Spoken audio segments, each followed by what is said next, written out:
et dire qu'il loupe actuellement la belle période où les arbres sont teintés de couleurs d'automne. C'est l'été indien actuellement à Montréal, mais Paul est en France. Il est venu voir la famille. Bonjour, bienvenue Paul. Bonjour Gauthier, merci de me recevoir. On va parler de Canada Explorers. Tous ceux qui veulent se lancer dans une nouvelle vie au Canada, ça pourrait les intéresser.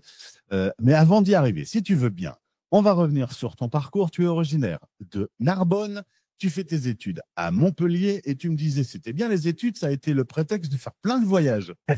Exactement, ça a été ma motivation principale de mon parcours universitaire. Et donc j'ai eu la chance d'aller au Canada pour la première fois, d'ailleurs en troisième année, licence 3. Donc là, j'ai fait un échange à Sherbrooke, puis j'ai enchaîné tout de suite après avec un échange en Espagne, du côté de Valencia. À peine de retour en France, je suis parti faire un stage du côté de Bruxelles. Donc voilà, ça a été un parcours que j'ai adoré, mais qui m'a surtout permis de voyager.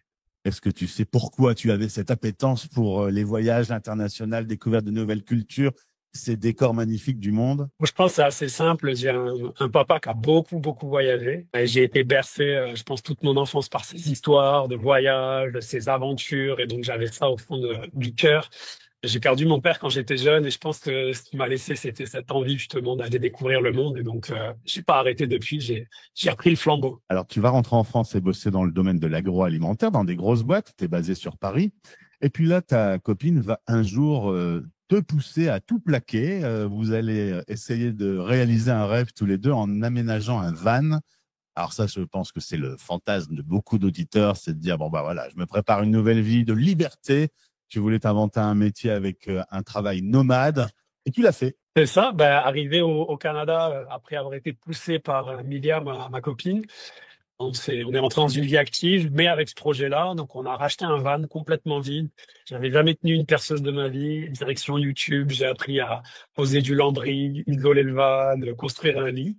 Et l'idée, c'était de partir un an sur les routes. Et ça a coïncidé justement avec la période où j'ai voulu me lancer dans l'entrepreneuriat aussi pour avoir cette liberté de voyager tout en travaillant, quoi, en perdant le rythme et puis en ayant des revenus. Comment on fait pour aménager ce van? On cherche beaucoup sur Internet, on va voir sur des salons, on pique les bonnes idées. C'est ça, beaucoup de salons, des rencontres, des gens qui viennent aider. Il y a une belle solidarité dans tout ce qui est van life. Et puis YouTube, honnêtement, j'ai passé autant de temps sur YouTube à regarder des vidéos qui m'apprenaient à le faire que à le faire moi-même. Et puis on se lance. J'avais quelques amis aussi bricoleurs qui m'ont aidé. Mais ça a pris un an parce que je travaillais pas tous les jours dessus. Je travaillais dessus les week-ends principalement. Et aujourd'hui, il est beau, il tient toujours. Il permet de m'accompagner toujours dans mes aventures. Donc ça valait le coup. C'est toujours le même van. Le même van, je l'entretiens, c'est tout. Et pour les auditeurs qui rêvent de ça, quelle est l'erreur à ne pas faire quand on se fabrique un van? Il y a plusieurs choses que j'aurais changé. J'ai pris des matériaux trop lourds, mais je pense que le but, c'est d'aller au plus simple, essayer de faire un van qui est assez facile à réparer pour quand il faut changer quelque chose, qu'on puisse le faire assez facilement et puis surtout avoir une mécanique qui tient la route parce que c'est ça le plus embêtant au final. Derrière, non, il faut se lancer. Honnêtement, c'est une aventure extraordinaire. Alors, une fois qu'il est prêt, vous partez. Côte Est, les USA, le Mexique, où tu vas faire du surf, t'adores ça. Et puis tu remontes par le côté Ouest jusqu'au Canada. D'excellents souvenirs, je suppose. Et ça, je pense honnêtement, j'aime ma vie de A à Z, mais je pense que c'est la plus belle période de ma vie. Sentiment de liberté, d'être un peu isolé avec la personne qu'on aime, travailler sur la route et se dire il n'y a plus vraiment de frontières. Voilà, se réveiller sur une plage au Mexique, on branche sa Starlink, on a Internet et puis on travaille pendant 5 heures avant d'aller à l'eau prendre une belle vague. Et ouais, c'est extraordinaire, c'est vraiment extraordinaire. Ça va finir par me donner envie, cette histoire, Paul. Tu vas quand même te fixer à la fin de ce périple. Tu achètes un appartement à Montréal, c'est là-bas que tu vis aujourd'hui. Évidemment, bah, c'est loin de la France. Alors, de temps en temps, tu reviens faire un tour, comme en ce moment. Sinon, il y a la famille qui vient aussi de temps en temps. Comment tu gères cette relation avec la famille restée en France? Je pense que beaucoup d'expats se retrouveront là-dedans. C'est le mal des expatriés. Moi, c'est ma famille. Il me manque beaucoup. J'ai des neveux et des nièces, mes frères et sœurs.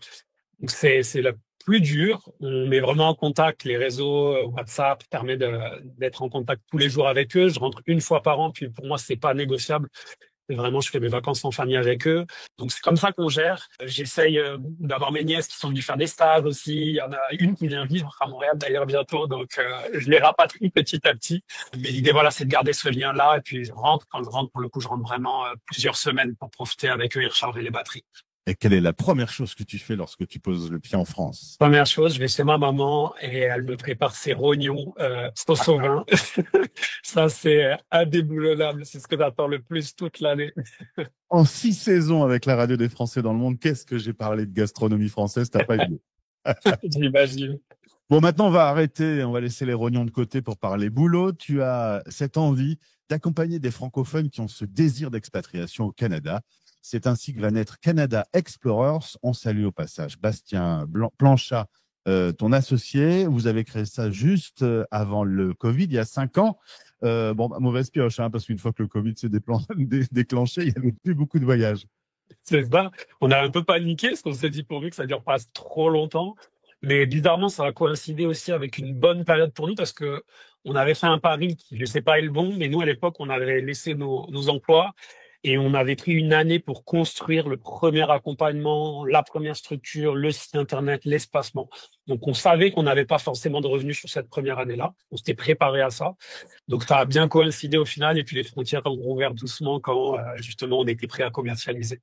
Et depuis, ça se passe plutôt bien. 450 personnes accompagnées, des familles, des ressources qui sont disponibles pour les adhérents. On parle de visa, d'emploi, gérer son départ, réussir son arrivée. Ça va même jusqu'à un nutritionniste. Tu disais, pas mal d'expats qui posent le pied au Canada vont prendre un peu d'embonpoint et vont lui même de ça, quoi. C'est ça. En fait, ce qui est chouette avec ce projet aussi, c'est qu'il grandit d'année en année. Et donc, on rajoute à chaque fois des pièces au puzzle.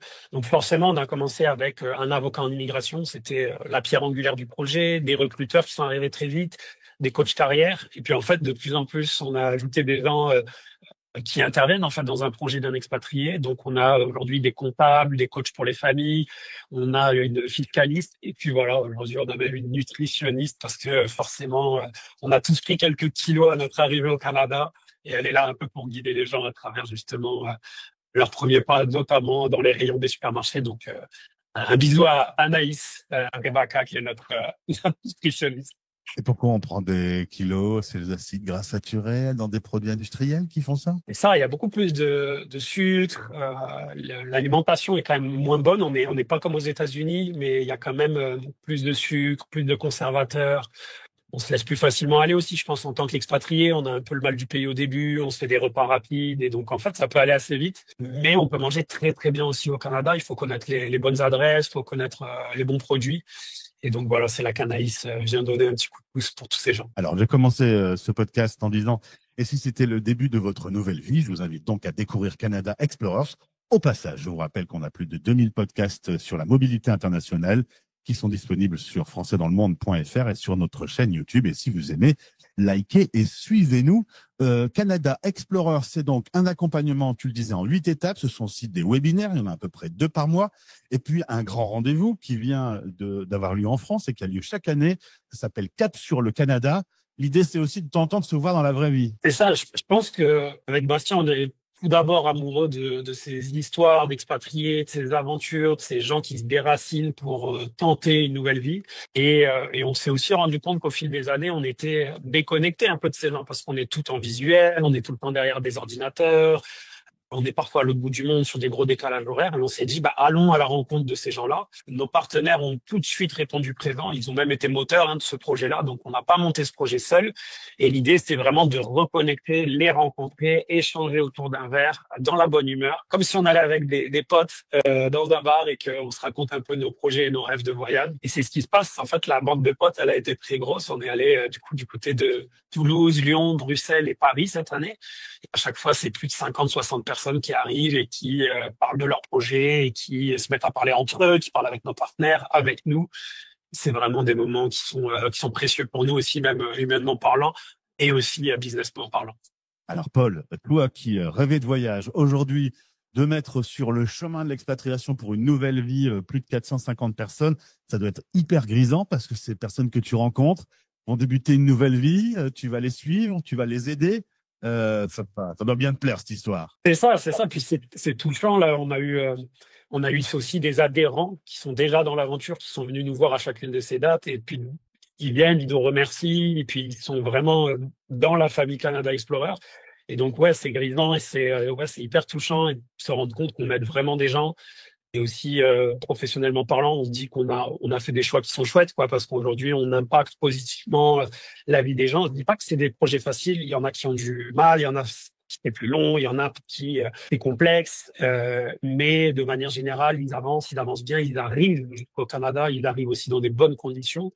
Et on voit que les gens sont présents et donc ouais, hyper grisant de les voir réaliser ces grands projets. Paul, ma dernière question, c'est un petit exercice de style, mais selon toi, débuter une nouvelle vie au Canada, c'est quoi l'atout principal et l'erreur majeure à ne pas faire? Je pense que, comme ça, à chaud, l'atout principal, c'est l'adaptabilité. C'est-à-dire repartir dans une nouvelle ville, c'est sûr qu'il y aura des choses qui seront différentes, c'est sûr qu'il y a des choses qui seront moins bien au début, qui seront difficiles, et donc il faut être prêt à s'adapter et à savoir qu'on va passer par un parcours qui est pas lisse, pas simple, on va pas arriver dans un Eldorado où tout va être incroyable. Et l'erreur de ne pas faire, et ça je l'ai dit, je pense que c'est pas que pour le Canada, et c'est normal qu'on la fasse, c'est de tout comparer avec la France. Et je pense que l'être humain compare énormément, naturellement, on se rattache à des choses qu'on connaît. Comparer, c'est chouette, c'est sûr que ça nous rassure, mais en fait, il y a des choses qui sont différentes, il y a des choses qui sont mieux, mais il y a aussi des choses qui sont moins bien, et il faut avoir cette ouverture d'esprit de se dire, non, on part pas, je repars d'une feuille blanche, et puis je vais apprendre à aimer ce que le pays a à m'offrir, quoi. Alors, en tout cas, si vous voulez débuter cette nouvelle vie, direction Canada Explorers, le lien est dans le descriptif de ce podcast. Paul, merci beaucoup. Profite de la France, profite des rognons, et puis ensuite, ira faire Noël sous une jolie croûte de neige. Exactement, je dirais sous la neige canadienne, je penserais à vous tous, et surtout si je pouvais dire aux gens rapidement, s'ils veulent avoir des informations ou suivre un petit peu l'aventure, ils peuvent aller sur LinkedIn. C'est là où on est le plus présent, et donc c'est Paul Personnaz et Bastien Planchat. Ils n'hésitent pas à venir connecter, on est toujours ouvert à des nouvelles conversations, des échanges. C'est noté. Merci. À très vite. Vos podcasts sur la mobilité internationale sont sur fdlm.fr Français dans le monde. et sur YouTube en cherchant Français dans le monde.